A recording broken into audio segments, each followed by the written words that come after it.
Muy buenas tardes. Vamos a empezar con esta segunda parte del tema de la idolatría. Entonces vamos a empezar diciendo qué es un ídolo según los diccionarios y qué es una imagen. ¿Cuál es la diferencia? Según los diccionarios, una imagen es una figura a semejanza o apariencia de algo. Representación de una divinidad, es decir, representa. No está diciendo que hay alguna divinidad, sino que representa una divinidad o un personaje sagrado. Eso es una imagen, una representación y nada más. Ahora, ¿qué es un ídolo? Un ídolo es una imagen de un dios falso, adorado como un dios, persona o cosa, amada o admirada, como si fuera una divinidad. Es decir, no solamente las imágenes son ídolos, porque también la Sagrada Escritura dice que también el dinero puede ser un ídolo. Y eso lo podemos ver en Primera de Timoteo, capítulo 6, versículo 10. Leo: debes saber que la raíz de todos los males es el amor al dinero. Algunos, arrastrados por él, se extraviaron lejos de la fe y se han torturado a sí mismos con un sinnúmero de tormentos. Palabra de Dios, te alabamos, Señor. Como podemos ver ahí, el dinero puede convertirse en un ídolo. Es más, una persona mala podría convertirse en un ídolo. Los emperadores romanos, por ejemplo César Nerón, decía que el pueblo tenía que adorarlo, que porque él era Dios. Por eso tantos cristianos murieron a manos del emperador César Nerón, porque no querían adorarlo, porque ellos sabían que eso era un ídolo, que no era un Dios. Ahí es donde está la diferencia. Hoy en día hay muchos ídolos. Por ejemplo, usted podría tener a su esposo o a su esposa como un ídolo. Usted podría tener a su hijo como un ídolo. Usted podría tener a un artista como un ídolo. Si coloca a esas personas por encima de Dios, las estaría convirtiendo en ídolos. Hay personas que le dedican a la televisión 18 horas por día o 40 horas a la semana. Y cuando usted le dice que vaya a misa, que es una hora, arruga la cara. La computadora, el internet, el fútbol, los artistas, ¿qué no podríamos convertir hoy en un ídolo? Yo veo a los hermanos separados que nos acusan de idolatría por tener imágenes. Yo les digo, qué tontería. Si por algo nos pueden acusar los hermanos separados de idolatría, es por el apego al dinero. En eso sí hay muchos católicos idólatras. Si de algo se puede acusar hoy en día a la sociedad, es del materialismo. De eso sí se le puede acusar a la gente. Ahora bien, ¿cuáles son los tipos de culto que nos enseña la Iglesia? La Iglesia Católica tiene esto muy bien definido. Vamos a ver, culto número 1. Es el culto de latría. Es el culto que solo se le rinde a Dios. Y es el culto de adoración. 2. El culto de edulía. Es el culto que se le da a los santos y a las imágenes y sus reliquias y a los ángeles. 3. El culto de hiperdulía, culto que se le da a la Santísima Virgen María como suprema intercesora y madre de Jesús. 4. Culto de protodulía, es el culto que se le da a San José como padre adoptivo de Jesús. 5. Culto de veneración, o sea, es culto de admiración, respeto, honor. No es adoración, sino reverencia. Cuando uno respeta a una persona, le hace reverencia. Además, no se adora la imagen de Dios, ni de María, ni de los santos. Se adora y se venera a quien representan. Hay es que saber distinguir entre adorar y venerar. Es más, esto lo explica muy bien el libro de Sabiduría, en el capítulo 16, versículo 7. Leo: en efecto, cualquiera que se volvía al objeto de bronce se salvaba, no por lo que tenía a su vista, sino por ti, el Salvador de todo. Miremos que en el libro de Sabiduría da una explicación clarísima de qué es el significado de las imágenes. Uno mira la imagen, no por lo que es la imagen o lo que hay en la imagen, sino por lo que representa. Miremos qué belleza. Aunque los hermanos separados le quitaron el libro de Sabiduría a su Biblia, ellos dirán, eso no está en la Biblia. otro error que cometieron. Este es un libro que fue escrito muchos años antes de Jesucristo. Pertenece al canon de Alejandría. Jesús predicó de ese canon. Los apóstoles predicaban de ese canon. Todos los discípulos enseñaban del canon de Alejandría, porque era el único canon que existía, que eran los 46 libros del Antiguo Testamento. Luego salió el canon de Palestina, que salió en el año 90 después de Cristo. Que luego los hermanos separados también le quitaron esos 7 libros, que porque los judíos se lo habían quitado. Pero bueno, ese ya es otro tema, ya después trataremos ese temita. Y vamos a volver a recordar la imagen de la serpiente en el desierto. Esta imagen sinceramente da mucho para hablar. Si Jesús hubiera estado en contra de las imágenes, hubiera dicho: esa imagen era una imagen idolátrica, el culto que le daban vuestros padres era de idolatría. Pero no, él dijo: asimismo tendrá que ser levantado el Hijo del Hombre, para que todo el que lo vea y crea en él tenga vida eterna. Si Cristo hubiera detestado las imágenes, cuando entró al templo a azotar a aquellas personas que lo estaban profanando, en lugar de decir: la casa de mi padre es casa de oración, hubiera dicho: este templo es un templo de idólatras, lleno de imágenes paganas. Pero no lo hizo, porque para Cristo una cosa eran las imágenes y otra cosa eran los ídolos. Bueno, vamos a pasar a la parte de las procesiones. Resulta que a nosotros los católicos se nos critica y se nos dice que nosotros andamos con un montón de muñecos en los hombros. Yo recuerdo una vez que iba en una procesión en Semana Santa y pasamos por la casa de unos protestantes y empezaron a burlarse de nosotros. Y nosotros cuando vamos en procesión también vamos cantando. ¿Será que esta práctica es bíblica? Claro que sí. Dice la Sagrada Escritura en el segundo libro de Samuel, capítulo 6, versículo 2. Leo: y se dirigió a Balaá de Judá, acompañado de todo su pueblo. Quería traer el arca de Dios, sobre la cual ha sido pronunciado el nombre de Yahvé Sebaot, quien se sienta en ella sobre los querubines. Palabra de Dios. Te alabamos, Señor.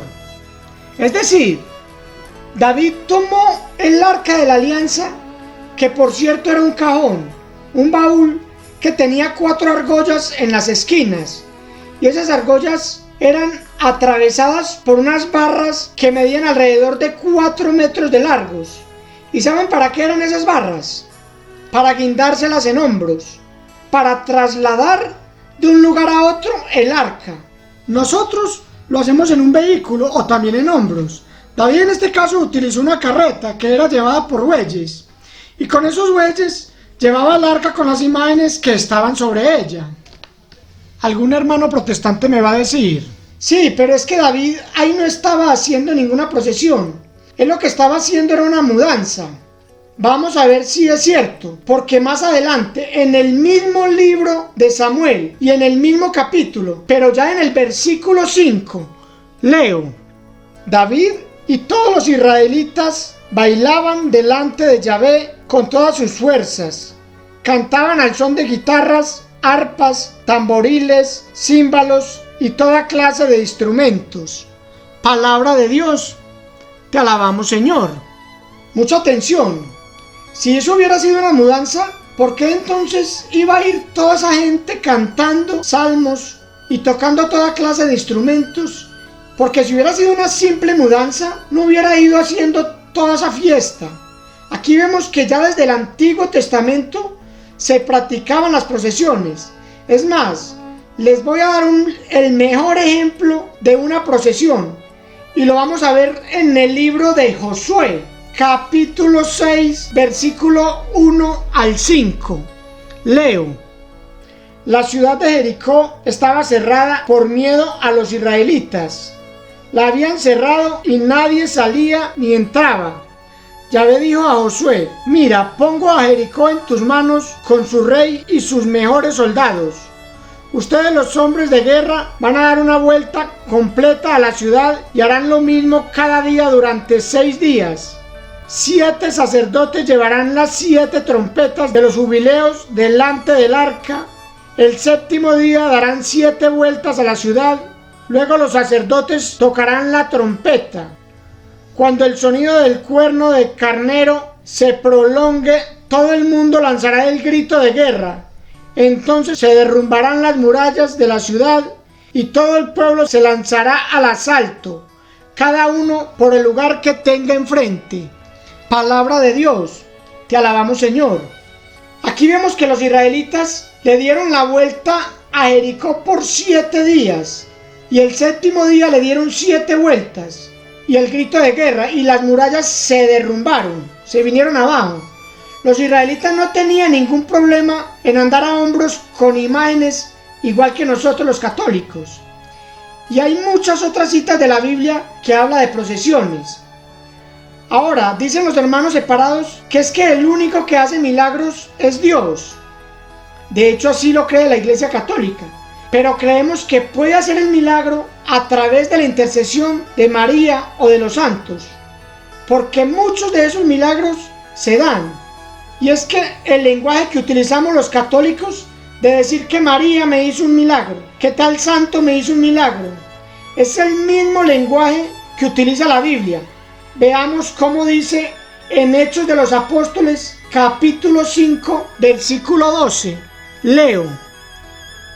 Por obra de los apóstoles se producían en el pueblo muchas señales milagrosas y prodigios. Palabra de Dios. Te alabamos, Señor. ¿Cómo es esto? Dice la Biblia que se producían muchos milagros por obra de los apóstoles. ¿Es que eran los apóstoles los que hacían los milagros? No. Es que el lenguaje que usa la Biblia es el mismo que usan los católicos. Dice la Escritura que era por los apóstoles, pero se entiende que era por medio de Dios que se daban los milagros. Por eso nada raro cuando usted escucha a un católico diciendo: es que a mí la Virgencita me hizo un milagro. O escuchar a la mujer que dice: a mí San Antonio me regaló un novio y hasta me casé con él. Esa es la forma de hablar de los católicos, la misma que usa la Biblia. Se lo voy a poner de otra manera. Las bodas de Caná. Seguramente los novios llegaron donde María y le dijeron: María, no tenemos vino. María se va donde Jesús y le dice: no tienen vino. Jesús hace el milagro por la intercesión de María. Yo me imagino después a los novios diciendo: gracias a María tenemos vino. ¿Ellos le están quitando la gloria a Jesús? No, es que ellos le pidieron a María que intercediera ante Jesús, el único mediador entre Dios y los hombres. Así de sencillo. Lo mismo sucede con los católicos, cuando nos dirigimos a Jesús a través de las imágenes, de la Virgen o de los santos. Ahora vamos a Segundo Libro de Reyes, capítulo 13, versículo 21. Leo. Y sucedió que unas personas que llevaban a enterrar un difunto divisaron a una de esas bandas armadas. Depositaron entonces al muerto en la tumba de Eliseo y se pusieron a salvo. Cuando el hombre tocó los huesos de Eliseo, revivió inmediatamente y se puso de pie. Palabra de Dios. Te alabamos, Señor. Esta lectura nos da pie para hablar de las reliquias de los santos. A nosotros los católicos generalmente guardamos ropas, pañuelos o trapitos que han utilizado los santos. Y es más, la Iglesia Católica guarda hasta huesos de santos. De hecho, las tumbas de los santos siempre son muy bien conservadas por la Iglesia. Pero por esto de los huesos hay gente que se atemoriza, porque dicen que debajo de tal altar, de tal iglesia, de tal parte, hay unos huesos de un santo. ¡Ay, qué miedo! Entonces nos ponen como si fuéramos unos ocultistas. Pero no, nada de eso. Lo que utilizamos es la Biblia como ejemplo, y punto.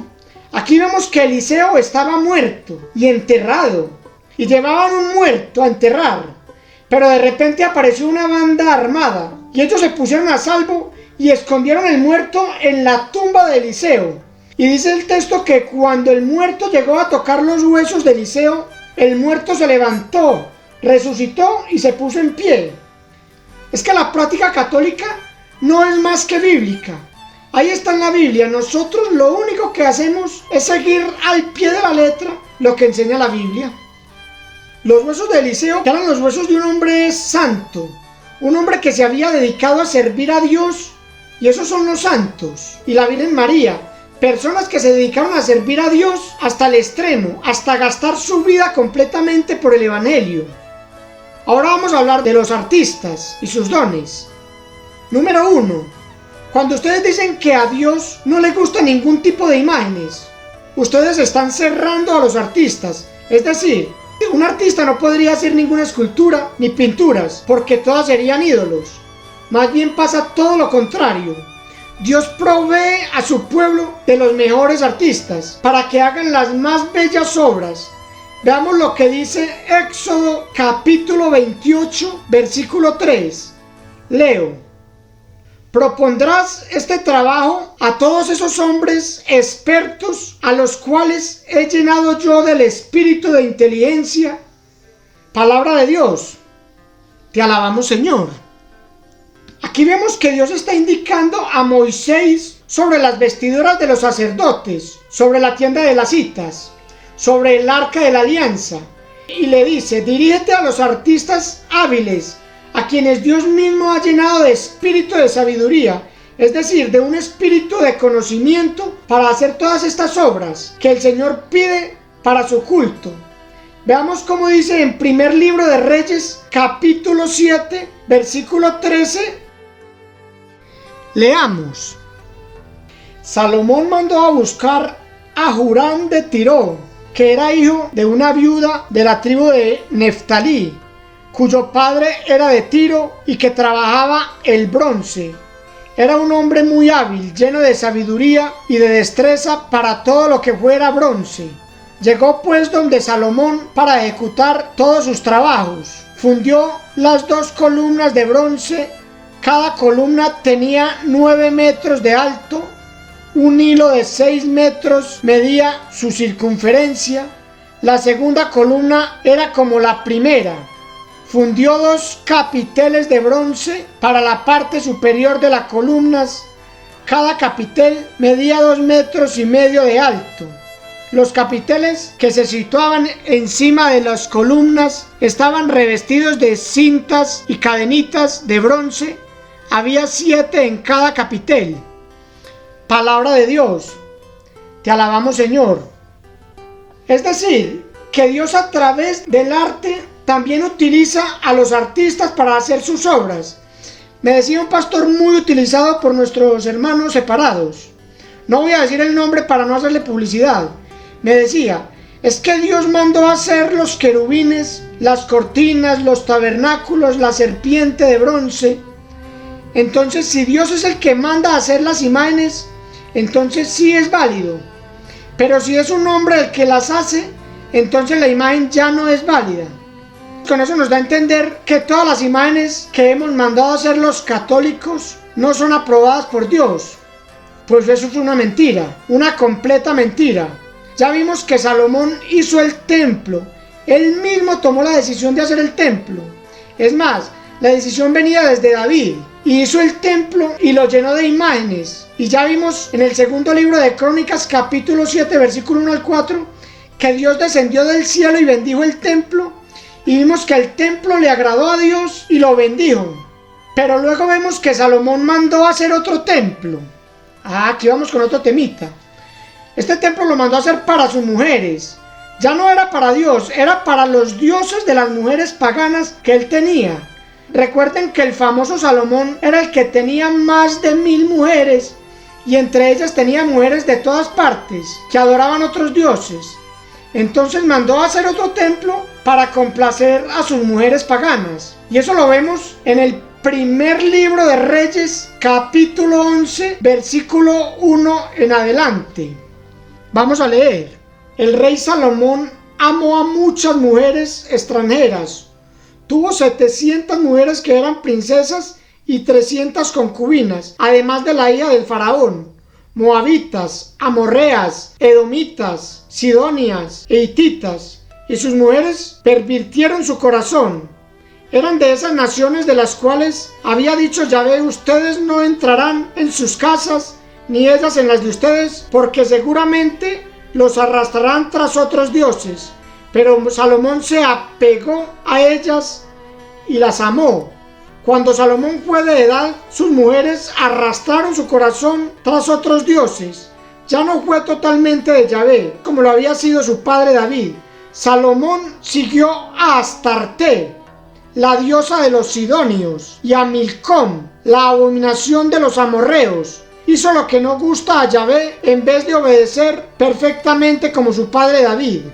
Por ese entonces construyó en el cerro al este de Jerusalén un santuario a Quemos, la abominación de Moab, y a otros a Milcom, la abominación de los amorreos. Eso hizo para todas sus mujeres extranjeras que ofrecían incienso y sacrificios a sus dioses. Yahvé se enojó con Salomón porque se había apartado de Yahvé.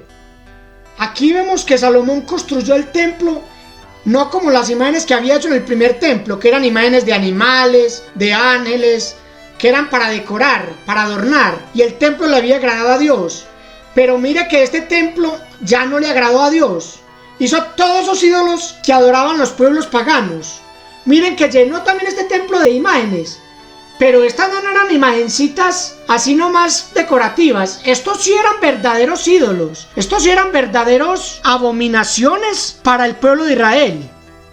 Miremos que este templo que hizo para sus mujeres tenía imágenes de Astarte, la diosa de los sidonios, y de Milcom, la abominación de los amorreos, y a Moab, y muchas otras imágenes de dioses falsos, o sea, ídolos. Esas sí eran imágenes idolátricas, esas eran imágenes Pesel, y Dios se puso bravo, pero con las otras imágenes no tenía ningún problema.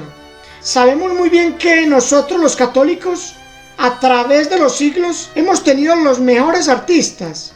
Leonardo da Vinci, un genio, no solamente era escultor, era pintor el hombre, era todo un científico, matemático, arquitecto, ingeniero. Tuvimos a Rafael, a Miguel Ángel, a Donatello. Estoy hablando de los mejores artistas de la época.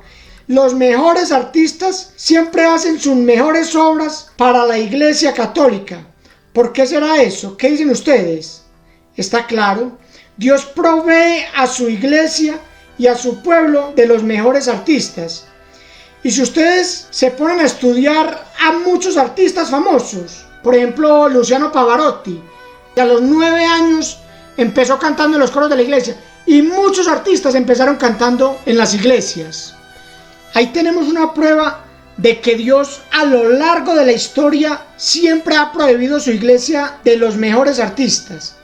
Ahora vamos a ver qué pasa con las imágenes milagrosas, porque resulta que hay algunas imágenes que han llorado, y hay en este momento muchas imágenes de la Virgen que lloran, y crucifijos que sudan y también lloran. Por ejemplo, el Cristo de Cochabamba. Resulta que este Cristo empezó a botar lágrimas de sangre de la corona de espinas. Y un científico llamado Ricardo Castañón, él era ateo. Luego de que empezó a estudiar estas imágenes se hizo creyente, porque él empezó a estudiar esta imagen del Cristo de Cochabamba para ver cuál era el mecanismo que estaban utilizando para que sudara y llorara. Él examinó la sangre que estaban utilizando y vio que era sangre humana. Una de las partes se volvió costra. Él compró y mantuvo cámaras encima de la imagen. Compró otras imágenes en el mismo lugar donde fue fabricada esta y la llevó al mismo lugar para ver si era que el ambiente estaba recreando algún tipo de humedad. Y resulta que a las otras imágenes no les pasó nada. Él hizo una tomografía, como lo que se conoce como un TAC, para ver qué mecanismo tenía por dentro, pero no le encontró nada. Le hizo cientos de pruebas y al final terminó diciendo: esto no tiene ninguna explicación humana, esto es un milagro. Sangre humana, tipo AB, altos niveles de bilirrubina, como todos los resultados que siempre dan los milagros que brotan de algún tipo de sangre de Jesús. Y ahí fue que él se convirtió al cristianismo católico y se dedicó a estudiar todo este tipo de acontecimientos, las lagrimaciones de la Virgen en diferentes lugares del mundo y los milagros eucarísticos. Y él dice que claro que también ha encontrado muchos montajes y que le ha tocado decirle a muchos grupos: no, esto es una farsa, y que lo han querido apedrear por eso. y también ha llegado a otros lugares y ha hecho su investigación y ha dicho: esto es un verdadero milagro. Y a través de muchos de sus descubrimientos se ha llegado a confirmar muchos milagros católicos. También resulta que investigó una imagen de una virgen que lloraba un líquido transparente. Pero curiosamente, después de que bajaba el líquido, él tomaba la muestra y la depositaba en uno de estos envases de ensayos. Y lo dejaba un tiempo y ese líquido transparente se convertía en sal. Algo inexplicable para la ciencia. ¿Cómo un líquido transparente luego se convierte en granos de sal? Y él decía: ¿por qué sucede con las imágenes católicas? ¿Por qué no sucede con otro tipo de imagen? Entonces él decía: esto cuestiona, ¿por qué será?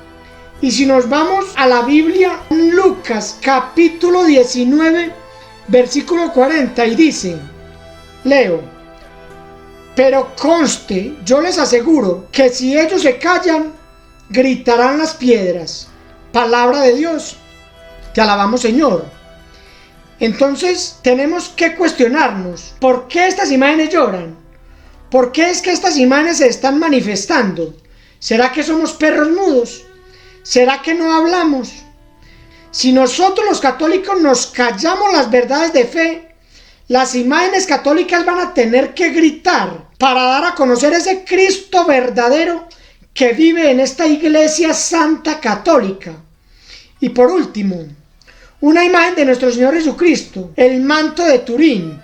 Estamos hablando de una imagen. Bueno, el manto mide 4 metros de alto. Tiene la imagen de un hombre que mide alrededor de 1,80 m. Pero resulta que la imagen viene de frente y de espalda. Es decir, el manto le da la vuelta al hombre por delante y por detrás. El manto de Turín se ha convertido en uno de los objetos más estudiados por la raza humana. No hay otro objeto más estudiado que el manto de Turín. ¿Por qué? Por la controversia. El 99% de las pruebas del manto de Turín señalan que es la imagen de Jesucristo. Todas las pruebas apuntan que es un hombre que fue crucificado, que fue azotado, que fue coronado de espinas, que fue perforado en las manos y en los pies por clavos y atravesado por una lanza en el costado. Fue hombre del siglo I, judío. Toda la evidencia apunta que fue Jesús. Entonces vemos que esta imagen que se ve en el manto de Turín tiene el 99.9% de certeza que es la imagen de nuestro Señor Jesucristo, impresa en el lienzo. Entonces de ahí muchos se han valido para pintar el rostro de Jesús. De hecho, dice el Catecismo de la Iglesia Católica en el numeral 477. Vamos a leer lo que dice. Dice que en efecto las particularidades individuales del cuerpo de Cristo expresan la persona divina del Hijo de Dios. Él ha hecho suyos los rasgos de su propio cuerpo humano, hasta el punto de que pintados en una imagen sagrada pueden ser venerados, porque el creyente que venera su imagen venera a la persona representada en ella. Palabras del Catecismo de la Iglesia Católica. Tal vez esto no significa mucho para los hermanos separados, pero realmente el Catecismo de la Iglesia Católica todo está apoyado en la Biblia. Entonces podemos decir que es palabra de Dios. Ahora vamos a hablar del crucifijo. Esa es otra. Resulta que nos dicen los hermanos separados que es que nosotros tenemos un Cristo muerto. Bueno, yo les voy a decir, el único que le tiene miedo a la cruz es Satanás. Cuando un hermano separado se acerca a usted para hablarle mal de la cruz, o es que está muy emparentado con Satanás, o es un vampiro. Así es que si es hermano de Drácula, no se extrañe, porque para que reaccione así delante de la cruz, tiene un grave problema con el Evangelio, porque nos dice la Sagrada Escritura en 1 Corintios capítulo 1, versículo 18. Leo. Bien, es cierto que el lenguaje de la cruz resulta una locura para los que se pierden, pero para los que se salvan, para nosotros es poder de Dios. Palabra de Dios. Te alabamos, Señor. Es decir, la cruz de Cristo para los que se pierden parece una locura, pero para los que nos salvamos es poder de Dios. porque Dios manifestó su poder, fue a través de la cruz. Amén. Hay otra, Filipenses 3, 18 y 19. Vamos a leer. Porque muchos viven como enemigos de la cruz de Cristo. Se lo he dicho a menudo y ahora se lo repito llorando. La perdición los espera.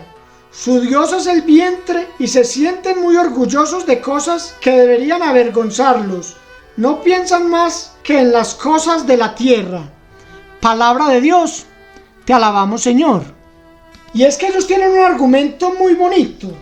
Y es que si su papá lo hubieran matado con un revólver, usted no andaría con el revólver colgado en el cuello.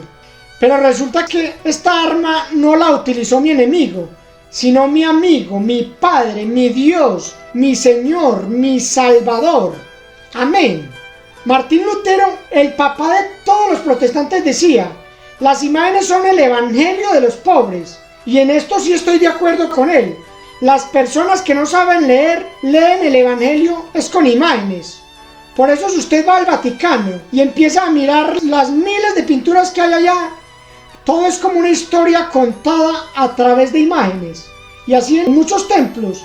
De hecho, yo creo que casi en todos los templos católicos, usted entra por una nave y empieza con la estación número 1 y sale por la otra nave, termina con la estación número 14. ¿Y cuántas personas que no saben leer pueden hacer el Santo Via Crucis y meditar en la pasión de nuestro Señor Jesucristo a través de esas imágenes? Conclusión: ¿los católicos adoramos imágenes? No. ¿A quién adoramos? A Dios. ¿Cuántos dioses existen? Solo uno, ¿verdad? ¿Cuál es el culto que le damos a Dios? El de adoración, que solo se le da a Dios.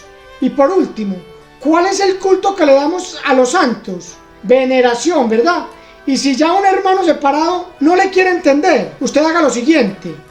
Usted pídale un billetico, ojalá de bastante peso, ojalá de bastante valorcito, de unos 100,000 pesitos siquiera. Y cuando se lo dé, usted le dice: vea, este billete tiene una imagen, y como a usted no le gustan las imágenes, yo le voy a liberar de esta imagen idolátrica. Por lo tanto, yo me quedo con este billete para hacerle el favor, y verá que inmediatamente él dice: oiga, eso es solo una imagen, eso no es un ídolo. Entonces usted le va a decir: ah, pues es lo que le he estado tratando de explicar con la Biblia y no me ha entendido, pero ahora como se trata de dinero, ahí sí me entendió. Entonces digamos todos: imágenes sí, ídolos no. Imágenes sí, ídolos no. Bueno, démosle un aplauso al Señor, porque para Él es la gloria, el honor, el poder. Todo para la gloria de Dios. Muchas gracias por escuchar esta enseñanza. Si les gusta, suscríbanse al canal y denle like. Y nos volveremos a ver en los siguientes videos. Que Dios los bendiga.